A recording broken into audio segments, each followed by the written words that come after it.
কিছু জ্ঞানী লোক আছে যারা এসে আমাকে বড় বড় জ্ঞান দেয়। যখনই আমি বিড়ালের কোনো ভিডিও আপলোড করি তখনই তারা এসে বলে, রাস্তায় কত অসহায় বিড়াল, তাদেরকে দেখতে পারেন না, আপনারা শুধু বিদেশি বিড়াল নিয়ে পড়ে থাকেন, ওদের পিছনে এত এত খরচ করেন, কই রাস্তার অসহায় বিড়ালদের পিছনে তো খরচ করেন না। এই টাইপের মন্তব্য করে। তো আজকের ভিডিওটা মূলত তাদের জন্য। আসলে এই টাইপের ভিডিও আমি সচরাচর দেই না, বাট তাদের জন্য মনে হচ্ছে এবার এই টাইপের ভিডিও আমাকে দিতে হবে। এই বিড়ালটা আমার গেটের সামনে আজকে 2 দিন ধরে বসে রইছে। তো আজকে আমি নিচে নামছি, তখন দেখি বিড়ালটাকে কে যেন একদম ভিজাই দিছে। এই ঠান্ডার মধ্যে একদম চুপচুপা ভিজা অবস্থায় কাঁপতেছিল।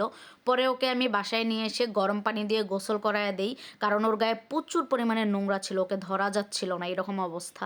ওকে আমি গরম পানি দিয়ে গোসল করাই, হেয়ার ড্রায়ার দিয়ে শুকায়, তারপরে খাবার খেতে দেই। খাবার খাওয়া হইলে ও বাসায় একটু আরাম করে তারপরে নিজে নিজে আবার চলে যায়।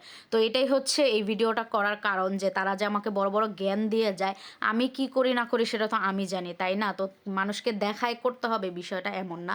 বাট আমার মনে হয় তারা শো অফ জিনিসটাই পছন্দ করে, এই জন্যই মূলত আজকের ভিডিওটা আমি করছি তাদের উদ্দেশ্যে। আর এই সেম কাজ আজকে আমি 4 বছর ধরে করতেছি, বাট ওইভাবে ভিডিও করে কখনো দেওয়া হয় না, কিন্তু আপনাদের এত মন্তব্য দেখে মনে হইলো এইবারে দেওয়া উচিত। যাই হোক, আজকের ভিডিও কেমন লাগলো এটা অবশ্যই কমেন্টে জানাবেন।